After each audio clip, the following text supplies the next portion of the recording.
그런데 그것의 결과물은 사람들은 자기 것을 다 빼앗기게 되고, 그죠? 자기 데이터도 다 올려야 되잖아요. 그러면 가령 내가 변호사 사무실이야. 내 노하우가 30년 노하우가 사무실에 있어. 근데 그것도 다 올려야 돼 이제. 올리고 난 다음에 이제 그 사람은 이제 옆 사람한테 혹은 그 동네에서 최소한 먹고 살 만한 비즈니스 모델을 갖고 있었는데 노하우도 갖고 있고 그랬는데 이제는 AI가 다 오픈 AI가 다 알고 있으니까 나는 필요 없게 되는 거야. 쟤한테 물어보면 되니까 20불만 내고. 그렇게 되면 나도 전환 당하는 거죠. 그런 게 이제 의료, 클리닉 등등 해가지고 전문가들도 이제 문제가 될 수가 있다. 앞으로 이게 계속되면은 그런 거죠. 그래서 disallowing user-owned AI. 그래서 이제 그 사람의 고유한 데이터나 그런 것들을 허용해주지 않는다. 내가 여태까지 너하고 대화한 해서 학습의 결과물이 만들어진 거를 옆집으로 이사 갈 테니까 제미나이로 이사 갈 테니까 내 거 파라미터 줘. 그러면 안 주죠. 네 거 아니야, 내 거야 그러죠. 이제 그런 얘기고요. 그리고 이제 저런 것들이 더 심화가 되고 있다. 그 오픈 AI가 이제 해남, 울산, 포항에다가 데이터 센터 짓기로 했잖아요. 그래서 500 빌리언 US 달러가 이제 스타게이트 프로젝트의 규모인데 그게 이제 한국 돈으로 하면 7천억 원 정도 되려나요? 7조 원인가? 1000 곱해야 되니까. 그런데 이제 80 빌리언 US 달러 즉 한 뭐 16% 정도를 대한민국 저 남쪽에다가 데이터 센터 짓고 거기다가 넣기로 이제 계약을 맺었잖아요. 삼성하고 SK하고 그다음에 아마존하고 그렇게 맺었는데 그거 왜 그럴까요? 우리나라 제조업 데이터가 저쪽에 몰려 있잖아요. 그 제조업 데이터가 저쪽으로 올라가고 그 다음에 우리나라 서비스를 해주면서 우리나라 데이터가 이제 올라가겠죠. 그 기업 데이터도 결국에는 그런 다음에 이제 동남아시아 우리나라도 여기서 서비스를 해주고 하겠죠. 그럴 때 이제 우리 것들을 다 잃어버리기가 쉽다. 우리 데이터까지 넘겨주고 나면 우리가 이제 먹고 살 거리가 없어지게 된다 그런 얘기죠. 그래서 오늘의 이제 간단하게 이제 문제점을 살펴봤고요. 빅테크 중심 AI. 그래서 자본 집중 현상이 더 심화가 되는 거, 달러리제이션이 이제 디지털 달러가 되면서 더 심화가 되는 거. 이런 복합적 위기 속에서 우리는 무엇을 해야 되느냐. 이제 그것인데 이제 오늘은 AI는 사람들한테 줍시다 그 얘기고요. 그래서 퍼스널 AI를 만들어 주는 거예요. 그럼 퍼스널 AI가 가능하게 하려고 그러면 웹3 클라우드, 뭐 온프레미스에서도 할 수 있지만 내 랩탑에서 돌릴 수도 있지만 불편하고 대부분의 사람들은 개발자들이야 할 수 있겠지. 그렇지만 대부분의 사람들은 못 하잖아요. 그렇기 때문에 클라우드에서 서비스를 해주는 거죠. 그리고 모델 업그레이드는 클라우드에서 해주고 사람들은 그걸 사용해서 비즈니스 할 수 있게 도와주는 거. 그 다음에 이제 스테이블 코인 얘기입니다. 그래서 왜 AI는 블록체인과 융합되어야만 하는가 그 얘기입니다. 그래서 이제 AI 에이전트 시대가 왔죠. 그래서 이제 경쟁 시대죠. 변호사들은 변호사들끼리 경쟁, 의사들은 의사들끼리 경쟁, 학교는 학교들끼리 경쟁하죠. 그러니까 남보다 뒤처지게 되면 이제 안 되죠. 그렇기 때문에 해야 돼요. 그래서 AI를 가져야 돼. 그런데 이제 앞서가는 사람이나 기업이나 기관은 자기 AI를 에이전틱 AI를 많이 만들어 가지고 사용하겠죠. 그런데 그 AI를 과연 아까 말씀드린 빅테크 중심 AI를 사용하게 되면 내 것을 다 빼앗기는 거고 그러면 이제 내가 대안이 없는데 내가 온프레미스 AI를 구축할 수도 없고 그러면 어떻게 해야 되느냐 그 얘기인 거고 그러면 이제 블록체인에서 하겠다라는 거고 그리고 이제 블록체인에서 해야 되는 또 다른 하나의 커다란 이유가 앞으로 이제 뭐 테슬라에서 만든 AI 로봇들이 이제 가정에 배달되고 휴머노이드 로봇 같은 거, 그 다음에 유니트리에서 만든 엄청난 싼 값으로 만든 가정부 역할을 해줄 수 있는 로봇들이 배달돼 올 거란 말이에요. 그러면 이 AI는 스캐너를 갖고 있어. 그래서 나의 안면, 그래서 내 건강 상태를 다 파악할 수 있고 가족 간 대화를 다 들을 수가 있고 내 금융 정보를 나중에는 알게 될 것이고 내 집사 역할을 해서 내가 금융 거래할 때 대행을 해주는 것을 해줄 것이고 그런데 그 AI의 브레인은 도대체 누가 컨트롤하는 거냐? 내가 컨트롤하는 거냐? 유니트리가 컨트롤하는 거냐? 테슬라 만든 일론 머스크가 컨트롤할 거냐?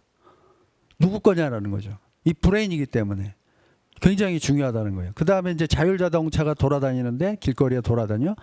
그 안에서 돌아가는 그 브레인, 그 누구 거냐? 누가 통제하고 있냐? 내가 통제하는, 운전자가 통제하는 거냐? 유니트리나 혹은 테슬라가 통제하는 거냐? 이거 큰 문제예요, 이게. 그렇기 때문에 블록체인에서 해야 된다. 그런데 블록체인을 했으면 좋겠는데 블록체인 용량도 작아. 그죠? 그 다음에 없어, 아직은. 클라우드였으면 좋겠는데 그게 안 돼 있어. 그러니까 이제 우리가 하려고 하는 게 이런 모양이 되는 겁니다. 그래서 현재까지는 비트코인이나 뭐 이런 거 보면 가내 수공업처럼 뭐 잘해야 뭐 중소기업 정도 그런 정도의 데이터 센터들이 모인 게 비트코인 네트워크이잖아요. 그래서 뭐 수력 발전소 근처나 사막에 열이 올라오는 지열이 발생하는 곳에 컨테이너 갖다 놓고 거기서 마이닝하고 그러잖아요. 근데 이런 걸 가지고서는 우리가 말하는 AI 서비스를 돌려주기는 어려워요. 그래서 우리가 생각하는 거는 데이터 센터급 블록체인 노드를 생각하는 거예요. 이제는 노드가 데이터 센터가 되어야 된다. 동네 데이터 센터, 국가 데이터 센터, 그 다음에 리저널 데이터 센터, 이런 것들을 이제 블록체인과 연결을 해서 바꿀 수 없는 저장소 역할을 하게 하고 거기에 AI 모델과 데이터를 올려놓고 서로 협력할 수 있게 만들어주겠다. 그게 이제 우리가 말하는 클라우드 레이어예요. 그래서 밑에 물리적 레이어는 데이터 센터이고 그 데이터 센터에는 스토리지 엘리멘트와 그 다음에 GPU 같은 것들이 있게 되고 그거 없이는 이제 안 된다. AI 시대가 왔기 때문에. 그렇다 그러면 내가 AI로 인해서 전환되거나 혹은 내가 주도하거나 이 두 가지밖에 없는데 주도하려 그러면 이렇게 해야 된다는 거예요. 블록체인에서 해야 되고 그러면 클라우드 레이어가 깔리면 그 클라우드 위에 이제 데이터 센터가 깔렸으니까 그 위에다가 사용자가 직접 소유하는 AI를 만들어 줄 수가 있게 된다는 거예요. 어카운트를 만들어서 소유하게 해줄 수가 있게 되는 거죠. 데이터 센터니까. 자, 그게 이제 큰 그림이고요. 그래서 웹3 클라우드, 일반 클라우드, AWS와 다른 점은 밑에서 메인넷이 받쳐주고 있는 거예요. 합의 레이어가 받쳐주기 때문에 클라우드가 웹3 클라우드가 되는 겁니다. 그러면 프라이빗 키를 가진 사람은 이 웹3 클라우드에서 자기 프라이빗 키로 어카운트를 만들고 그 어카운트에는 이제 데이터 스토리지, 그 다음에 GPU 컴퓨트 를 할 수 있는 리소스가 있으니까 그거를 빌려서 쓸 수가 있게 되는 거죠. 그 위에다가 내가 직접 소유하는 AI를 만들어서 가질 수 있고 그리고 클라우드니까 서비스도 가능한 거죠. 내가 오픈 AI가 되는 거예요. 그래서 내가 내 서비스를 오픈해서 제공할 수가 있게 된다. 이제 그런 얘기입니다. 그래서 이거는 이제 합의 알고리즘 레이어고 우리가 많이 봐왔던 뭐 Proof of Stake나 POW나 우리는 좀 POW에 가까운 Verifiable Compute Consensus라는 걸 사용합니다.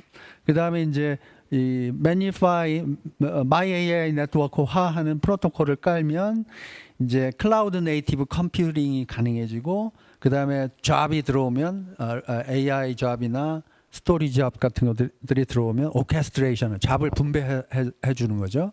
그런데 시큐리티는 온프레미스 레벨이야. 프라이버시 시큐리티는.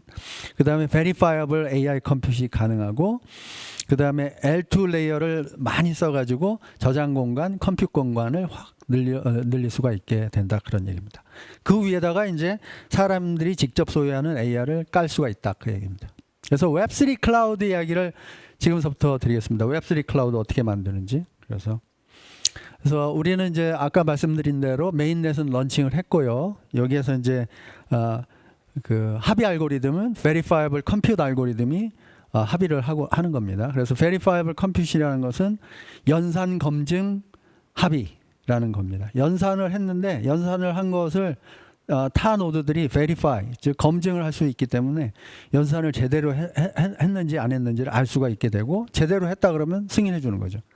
그게 이제 verifiable compute 알고리즘이고 그 알고리즘을 이제 잘 돌리려고 하다 보니까 노드들은 빠르게 합의를 하려고 컴퓨터를 빠르게 하려고 GPU를 도입하게 되고, 그게 이제 도입하게 됐을 때 이제 비트코인 같은 경우 이더리움 클래식 이더리움 같은 경우에는 POW 하는 데다가 에너지를 다 썼는데, 우리는 이제 Verifiable Compute 알고리즘이니까 동전 던지기를 도입한 거예요. 그래서 동전 던져서 앞면 나올 때는 마이닝을 하고 뒷면 나왔을 때는 이제 GPU 서비스를 제공해 주게 되는 겁니다. 그래서 앞면 마이닝, 뒷면 서비스, GPU가 있으니까 이제 그게 가능해지는 거고, 그거는 이제 저런 논문, Verifiable Compute 논문, 이제 탑 저널에 실린 저런 논문에 의해서 이제 가능해지게 됩니다. 그러면 이제 우리가 GPU를 가질 수가 있게 되잖아요. 이제 노드들은 마이닝을 해서 코인을 잔뜩 해가려고 마이닝을 하는 거고, 그런데 앞면 나왔을 때 확률을 1% 정도로 우리가 낮춰놓을 수가 있고, 그러면 이 나머지 99% 뒷면 나왔을 때는 그때는 GPU 서비스를 제공해 주는 거죠.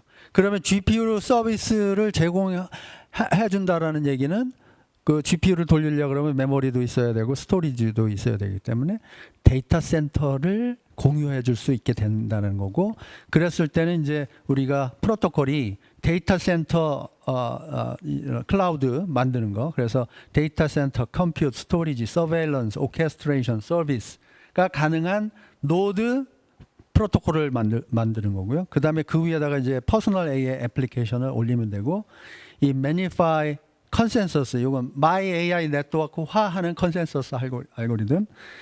그래서 이제 아까 보여드렸던 ECCVC, Error Correction Code Verifiable Compute Consensus. 그다음에 Verifiable Coin Toss. 그래서 검증 가능한 동전 던지기 함수 같은 거를 만들 수가 있습니다. 그다음에 이제 이 버추얼 머신 레이어는 EVM하고 똑같이 유지를 하고 있습니다.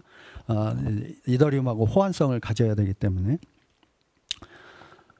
그렇게 돼 있고요. 그다음에 이제 다음 장으로 가면, 그러면 이제 이런 모양이 되는 거예요. 데이터 센터를 한번 뜯어서 살펴보시면 이렇게 되어 있는데요. 인터넷 커넥션이 있고, 저쪽에는 이제 어떤 서비스가 들어오는지, 누가 어떤 서비스를 요청했는지 서비스 패브릭이 있고, 이쪽에는 이제 관리 패브릭이 있어요. 데이터 센터를 관리하고 모니터링하는. 그다음에 밑에는 클라우드, 컴퓨터 클라우드, GPU죠. GPU 클라우드. 저쪽에는 스토리지 클라우드. 그래서 저쪽은 데이터 클라우드가 되고 여기는 컴퓨터 클라우드가 되는 거죠. 이런 것들이 이제 분산된 데이터 센터에 펼쳐져 있는데, 그걸 분산 알고리즘으로 이제 쿠버네티스 같은 걸 깔아가지고 이제 통합 관리할 수 있게 되는 거죠. 그러면 이제 이런 모습이 되는 거예요. 이 합의 알고리즘이 맨 밑에 있고, 그 합의를 해서 연산이 제대로 됐는지 검증을 해주고, 그 연산이라는 건 상태 변화잖아요. 현재 상태에서 어떤 인풋이 들어와서 어떤 아웃풋을 뱉었다, 그거를 검증해주는 게 합의 알고리즘에서 해주는 거고, 뒷면 나왔을 때는 그 연산 검증, 앞면 나왔을 때는 마이닝, 그렇게 해주는 거죠. 그 위에다가 이제 그러면 GPU, 그다음에 스토리지에다가 우리 클라우드 프로토콜을 깔면 전 세계를 아우르는 데이터 센터가 되는 거죠. 그러면 그 데이터 센터 위에 마치 이제 사용자 입장에서 봤을 때는 AWS, 아마존 웹 서비스 쓰는 거랑 똑같아요. 그렇지만 소유권이 나한테 있는 거지. 아마존 웹 서비스는 안 주잖아요. 전체 리소스를. 근데 우리는 이제 그걸 다 이제 가질 수 있게 된다. 이제 그런 얘기죠. 그렇게 해서 이제 프라이버시가 강화된 클라우드를 우리가 만들 수 있다. 그 클라우드 위에다가 퍼스널 AI를 만들어서 가질 수 있게 된다. 그러면 사람들은 그냥 AI를 사용만 하면 돼. 그러면 AI 베이스 모델 업그레이드는 우리가 해주는 거예요. 프로토콜 개발사가. 그러면 베이스 모델 업그레이드 해주면 이제 각자 자기 데이터로 학습만 시켜서 사용하면 되는 거죠. 그 이야기를 조금 더 자세하게 한 게, 이거는 컴퓨터 사이언스 하시는 분들을 위해서 그린 그림인데, 이런 모양이 되는 거예요. 저쪽에는 스마트 컨트랙트고, 스마트 컨트랙트는 여기 이제 블락 스페이스에 들어가요. 블락 스페이스는 1메가바이트밖에 안 돼요.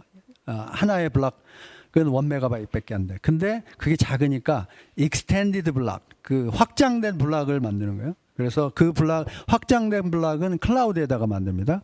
근데 메타데이터가 이 블락 스페이스에 올라가기 때문에 바꿀 수가 없어요. 바꾸면 들통이 나니까 바꿨다고. 그래서 바꿀 수가 없는, 그 다음에 클라우드 있기 때문에 중복 저장이 되어 있어서 지울 수 없는, 위변조할 수 없는, 지워지지 않는 데이터 레이어를 만들 수가 있게 되는 거예요. 그러면 이 데이터 레이어에다가 내 AI 모델도 올려놓고 학습 데이터 X, X1, X2, X3, X1은 A라는 기업이, X2는 B라는 기업이 올렸어. 두 기업이 협력해서 협동 모델 하나 만들려고 해. AI 모델을. 그건 AI 모델은 F야.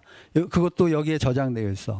그러면 그것을 스마트 컨트랙트에서 관장을 해서 학습을 시키는 거고, 학습된 결과물 Y는 다시 익스텐디드 블락에다가 적어 놓는 겁니다. 그러면 익스텐디드 블락은 뭐 한 블락에 기가바이트 정도 돼요. 그렇기 때문에 저장 공간이 충분하죠. 그러면 빌리언 파라미터 AI 모델도 저장해 놓을 수 있고, 트릴리언도 할 수 있고, 데이터 사이즈도 테라바이트 데이터 사이즈도 커버가 가능한 거죠.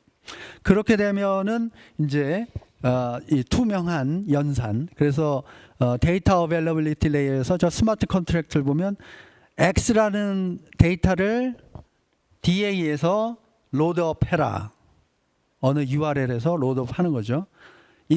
인크립션이 되어 있으면 디크립트 해가지고 올리는 거고, 그 다음에 함수 F를 데이터 어베일러빌리티 레이어 어디에서 업로드 해라. 그렇게 하려 그러면 여기에 있는 것들이 GPU 클라우드의 메모리에 이제 로드업 되는 거예요. 그리고 거기에서 연산이 돼. 그다음에 연산의 결과물 Y를 여기다가 적어라. 이렇게 되면 스마트 컨트랙트가 관장하는 모든 AI 연산 상태 변화가 이 안에서 다 이루어지는 거고, 그러면 이제 데이터 학습이 끝났다 그러면 이제 지불하기로 한 돈을 지불하고 이제 계약이 종료가 되면 됩니다. 이제 이런 것들이 이제 익스텐디드 메인넷이고요. 그 위에다가 이제 프라이빗 AI를 올릴 수가 있다. 자, 그러면은 이런 것들이 가능해져요. 저런 이제 웹3 클라우드를 만들면 이런 게 가능해지는데, AI 개발 협력이 가능해집니다. 그래서 현재는 뭐 변호사 사무실을 예로 든다 그러면 각 변호사 사무실이 김현장에 대항을 하려고, 김현장이 또 그쪽으로 집중이 되고 있잖아요. 모든 서비스나 이런 리퀘스트나 그런 게. 병원도 그렇고 다 마찬가지잖아요. 1등만 살고 나머지 다 죽는 세상인데, 그거를 협력을 통해 가지고 2등, 3등, 4등, 5등, 6등도 협력을 통해서 1등한테 대항할 수 있는 거를 만드는 거니까 이게 되는 거예요. 모든 데이터가 이제 거기에 올라갈 거 아니에요. 거기서 돈 벌 수가 있으니까. 앨리스라는 기업 데이터 A가 올라가고, 밥의 데이터 B도 올라가. 그러면 A와 B를 학습을 데이터를 모아가지고 학습을 시켜. 그런데 그 작업의 결과물 AI는 통합 모델인데, 이거는 김현장에 대항할 수가 있어. 근데 항상 우리가 계약 맺을 때 어려운 게 누가 더 얼마나 기여를 했고, 그걸 어떻게 정산을 할 것이며, 그 다음에 기여도만큼 배분해 줄 것인지. 그게 블록체인에서 하니까 다 되는 거잖아요. 지금 아까 잠깐 보여드렸던 그 순서도에 의해서. 그러면 격리됐던 데이터가 웹3 클라우드에 다 올라오게 되고, 웹3 클라우드에서 계약을 맺은 2기업 혹은 3기업, 5기업이 연합 모델을 만들 수가 있고, 그 연합 모델 가지고 서비스를 제공할 수가 있잖아요. 이제 클라우드니까. 그렇게 해서 돈을 벌어. 그러면 수익 배분을 바로 그때 즉시 해주는 거죠. 그러면 제가 아까 첫 번째 톡을 시작할 때 보여드렸던 그 마지막 그 성공 결과물을 한 기업이 다 가져가는 그런 문제를 해결할 수가 있잖아요. 1등에 대항할 수 있는 2등, 3등, 4등의 전략이 나올 수가 있잖아요. 그렇게 된 게 이제 이 웹3 클라우드입니다. 그러면 법률, 의료, 병원, 학교, 기업 등등등 해서 다 활용할 수가 있게 되는 겁니다. 그래서 이제 앞으로는 저런 식으로 이제 우리가 사업 모델도 바뀌어야 되고, 저렇게 되려고 그러면 우리 웹3 클라우드가 필수가 되겠죠. 그 다음에 또 한 가지 재미있는 게, 빅텐서라는 기업이 요새 굉장히 인기를 끌고 있는데, 그런 빅텐서 모델도 우리가 수용을 할 수가 있게 돼요. 뭐냐면 경쟁적으로 AI 모델을 학습시키고 그걸 가지고 비즈니스 운영이 또 가능한 거예요. 어떻게 하냐? AI 모델 학습 운영자가 비텐소로 하면은 이거는 운영자예요. 그래서 서브넷 운영자가 베이스 모델을 알려줘. 자, 이거는 딥식 모델로 베이스 모델을 하겠습니다.